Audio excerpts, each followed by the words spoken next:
Hi everyone, my name is Matthew Manos. I'm an Associate Director of Special Projects here at the Iovine and Young Academy, as well as an Assistant Professor of Design. And I have the great pleasure of introducing you to our new Dean, Thanassis Rikakis. Thanassis, welcome. It's great to be here, Matthew, and thanks for taking time to talk.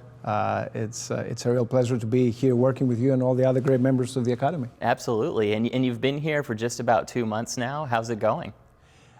Besides the traffic, everything else is going very well. I'm not going to lie, I haven't figured out the traffic thing yet. But on a more serious note, there are a couple of things that are really amazing. First of all, you truly have a community here at the Academy. It's not just a bunch of individuals just that happen to be part of the same program. It's a true community, and it's a respectful community because people understand that they learn from each other. They understand that they develop because of each other.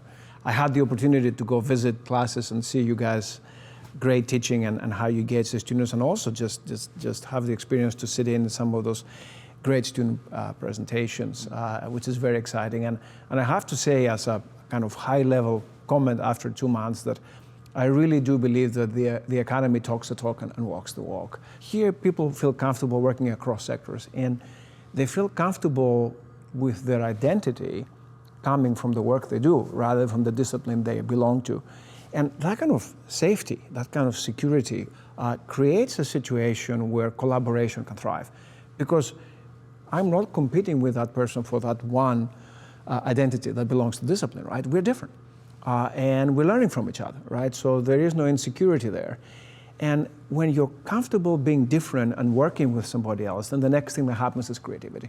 I love that. Is that part of what drew you to the Academy? Maybe speak a little bit, rewinding 6-7 months ago, what drew you to this job? What made you want to come here? What drew me is very much connected to what we've been discussing, Matthew, is that 7 years ago when Jimmy and Dre supported this and the university embraced it and all you guys came to work here and the students came to be part of this, it was a truly brave moment. I don't know if you guys know how brave it was, because I've been involved in kind of transdisciplinary work in academia for over 30 years. I've been hearing people talk about this need to begin to train versatilists, people who are versatile, people who have deep knowledge in different areas and they know how to transfer knowledge across those areas and use that knowledge, right, to solve problems, to collaborate, to provide impact.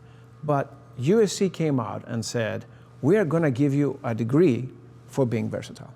We're going to treat versatility as an area of expertise. The same way I treat music and dance and social science and engineering, that's an area of expertise.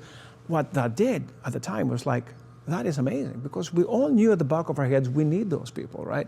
The Academy came and said, the main characteristic is going to be that versatility with some art or technology or design or communication, whatever you want. That was a very brave moment. I really felt that it was the beginning of a revolution by saying we need to recognize this as a deep expertise. And I wanted to be part of a community that had that bravery, because I feel that 10, 20 years out, when the world really begins to recognize how much they need this kind of directors of complexity that we graduate, that this is going to be a historic moment for evolving the knowledge ecosystem. And what about, looking at this near-term future, any exciting initiatives coming up? Yeah, we're going to solve the traffic problem.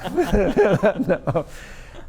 Well, I think the most exciting thing, I believe, because of the bravery of what the Academy has achieved, is that I think the Academy has set up the stage for us to really begin to codify what it means to be a reflective practitioner. This idea of being able to do something specific, do it well, and then you abstract. And I think that the horizon for here is to go from the idea of the reflective practitioner being more practice-based. We all do it in a way because we know what it is.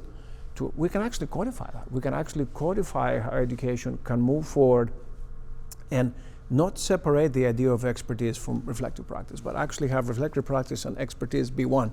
So I'm very excited about that horizon, and I think there's no better place to do it than the Academy. Yeah, I love that balance, and I love thinking about this question of the real world, right? When you kids get out into the real world, you'll do this, et cetera, but the Academy is providing the real world here through this practice, through this kind of reflective knowledge as well. So a few days ago during the meeting with the parents, there was a student who joined us. And we just got into a discussion about the model of the academy, and the students said, so many times they give us a prompt that we need to start working on, and 50% of what the prompt is asking we don't understand, but we go ahead and do it, right? And I told the student, that's your life. If you're gonna walk into that, 50% of the problem you don't know. That is the real world, to your point, right? But the bravery to deal with a probabilistic unknown space and connect the dots and rethink what you know, that is something that you can't build after the education system has totally knocked your ability to deal with probabilistic spaces out of you, because everything is a deterministic answer that comes from the discipline. Not separating the idea of specialization from integration is where the academy is really going, and really getting past those dualities and creating people that can exist in these probabilistic spaces where these things can coexist. It's a tremendous horizon. That's exciting. Speaking of bravery, I wanted to get into some of the tougher questions now, the more serious questions. What's your favorite superhero, real or imaginary? Well, I tell you, because you're saying real imaginary, I'll find something in the middle of that. I grew up in Greece during the military junta, so turbulent times, and some of the usual structures of family and regular meals were hard to find sometimes for us. So during those times, I saw many superheroes step up and deal with life and help us deal with not having meals or not having, all these kinds of things. So one of those who I met was my great-grandmother, who I met her in the late 80s and the 90s. And of course, as I was experiencing her superhero powers, I was also hearing stories about her when she was younger. So I don't know how real they are, but I'll tell you a couple of the stories. So my great-grandmother, she's in the North Greece with all her kids. Her husband gets involved in political activity, and she just takes all the kids by herself as a woman in the early 30s and moves to Athens. Then the war comes, and it's a tremendous famine in Greece. Half the population died from famine. My grandmother was a cleaner in the hospital where the German soldiers were, right? So she would go there, work the whole day. And then at night, and that's the superhero part coming in here, what she would do is that she would go to the kitchen and there was food left. And she would wear the food, because you couldn't take food out of the hospital. She would wear the food, put her dresses on top of that, and she would share the food. You have no idea how many people I've met as I was growing up in Greece saying, I know your great-grandmother. Wow. Because she was a superhero. Yeah, that's beautiful. And you're talking about stories and life stories, and it makes me think of your career where you've been in academia, for a long time in various different roles. What did you think you would be when you were a kid? What did you think you would do growing up? Well, just going back to the whole story, growing up during the junta, you didn't think about that. Right. You were worried about what's going to happen next. And also, to be honest, because there was no structured family life for me or anything, I almost dropped out of middle school a couple of times because of absences. I was learning more from the streets of Thessaloniki than I was actually learning in school. But the interesting thing in that, because I do want to answer your question, is that how do I end up in music, right? Well, I end up in music not because of a structured education, because I wasn't getting any, but as I was beginning to just wander around and talk to people and do things, music became this idea of reflective practice, right? It had all those dimensions that we're talking about. Of course, it had the emotional, the humanistic component, but it could also be scientific. So music for me was this preparation of being a versatilist, and no better place to practice that than here, I think. Yeah.